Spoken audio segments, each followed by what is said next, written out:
Os carboidratos são compostos hoje em dia muito importantes e muito falados, principalmente nas famosas dietas low carb.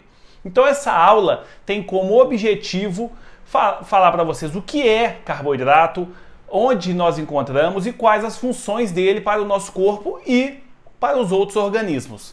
Começando então, são macromoléculas orgânicas formadas por carbono, hidrogênio e oxigênio. Também os carboidratos são chamados de hidratos de carbono. E qual a função desse grupo de compostos? Primeira delas, fonte primária de energia. Então é através dela que os organismos vão obter prioritariamente, energia. Sinalização nos organismos. As células apresentam estruturas chamadas de glicocálice, que são como se fossem receptores, como se fosse a mão de um ser humano, por exemplo, que toca em algo, identifica. Então são importantes na sinalização entre as células. Estrutural. Nós vamos encontrar aí carboidratos na estrutura do exoesqueleto de artrópodes, na estrutura de fungos, nas plantas, na célula vegetal, na parede celular. E por último, reserva energética. Todo o carboidrato em excesso, ele é armazenado. Nós temos um carboidrato que é armazenado nos animais e um que é armazenado nos vegetais, nós vamos ver na sequência. Com relação à classificação dos carboidratos, o primeiro deles, os monossacarídeos, o próprio nome diz mono, significa um, são as unidades mais simples de carboidratos, chamados também de açúcares simples. E uma característica importante são solúveis em água, então tem a tendência a ter o sabor doce. E o exemplo que a gente tem, glicose, frutose, a ribose, a desoxirribose também.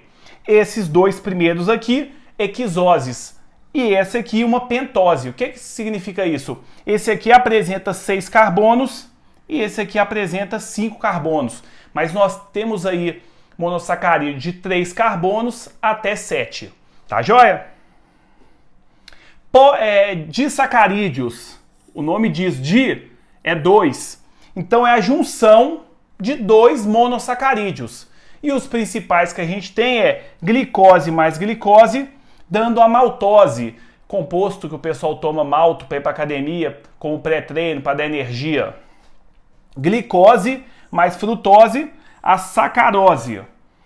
E por último, glicose mais galactose, a tão conhecida lactose, o açúcar do leite, que algumas pessoas têm intolerância.